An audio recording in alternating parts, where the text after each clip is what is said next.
Alright folks, little update on the AC on TJ's car. This is what we've done to the dash. I'm in the wrong view of the sun here, I know it. Slide in, there we go, a little better. Cut the 3-inch holes in the dash piece here. It's terrible tearing up a dash like that, but I guess what you got to do to have AC. This dash is getting painted anyway while it's out. You have to cut a hole in the center of the dash, which wasn't too hard on the metal part, but the plastic part wasn't easy. And on the driver's side, of course, my drill bit broke on my hole saw and it shot off to the side and put a little mark in it. So, but we're going to paint it anyway, so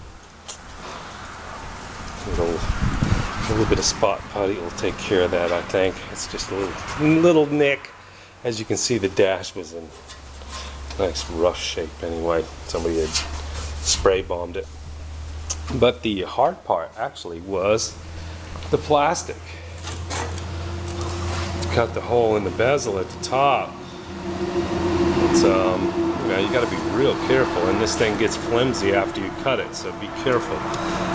Also, the little vents that hold in have little tabs that pop inward once you push them in, and this piece was too thick, so the tabs wouldn't hold the vents. This is I think this is an aftermarket plastic dash bezel. It goes along the very top.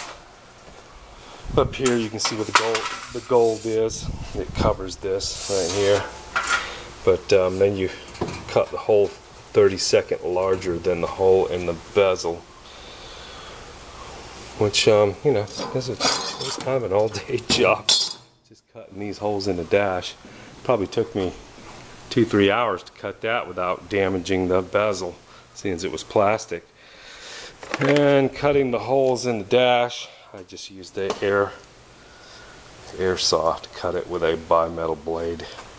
And that seemed to work the easiest and the best, because I could get it right to the edge. And then just take a stone with a angle grinder and just to finish it off to make it look good and make everything fit good. The little plastic bezels they give you to cover it covers it a lot. I mean, they're not real. They're kind of what I call a Mickey Mouse bezel. They look terrible. Doesn't that look terrible to everybody else? Yeah, it looks terrible to me. Actually, I had to trim off some of the flat spot that fits up next to the dash. You can see where I don't know if you can or not. I had to take, there was real high spots on this. Some spots were sticking out real high, and I mean, it would have left such a gap in between the dash and the panels. So after I cut the hole, I just trimmed them and tried to make them fit a little better. The roundness, I didn't mess with the roundness of them. They were terribly. I'll probably try to play with that a little bit, but I don't know. TJ actually said he was going to try to find some factory ones. Hopefully they will fit a 3-inch hole now, because that's what we have in the dash. I'm going to try to hang the box up in the dash today. I had to buy a whole box of 5/8 heater hose to attach to these connections. I've already got the AC lines ran. They will have to be crimped. I got crimpable ends for them. That way they give us a little bit extra length so that we can make them fit. Now, I'm not sure how these go, but I'm thinking they're going to go through the fender, under the fender, because the fender skirt fits in here. And they don't give you a whole lot of room right here to make a bend, so I don't think they will go that way. The instructions ain't real, they're not real descriptive of where they go over the fender. They just kind of show them coming in through here, and of course going to the condenser in the front, and the AC compressor and the dryer does show mounting on the fender skirt here. So I just think they would look a lot neater going through here anyway. Since I got plenty of heater hose, I'll just run them up through the fender.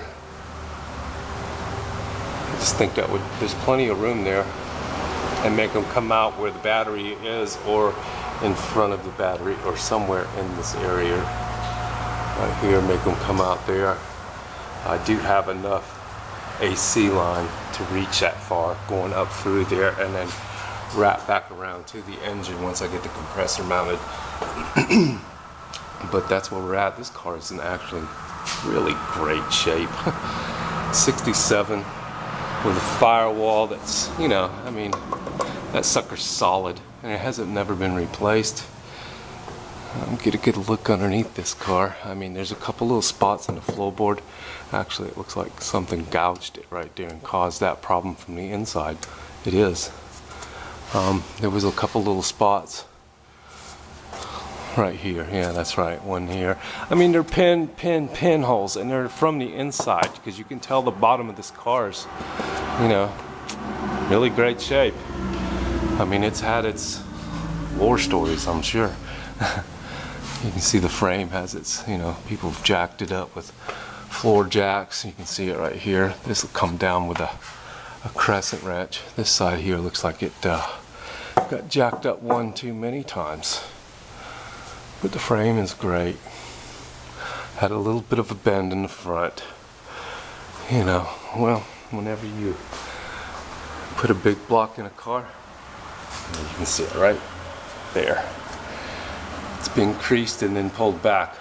Frame horn bent over or something like that. That's what it looks like. But you know, 1967 drum brakes, a real 396 big block car.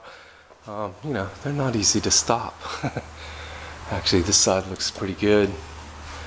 It must have bent it that way by the looks of it, and they pulled it back, so you can see where the battery acid has started to corrode the frame a little bit. But tomorrow, which is Friday, this car is going off to the paint shop, and they're gonna strip and paint the firewall and engine compartment for me, and then I get to put the motor together and put it back in. But I wanted to get the AC components and stuff on there. 396 is going to be built this week.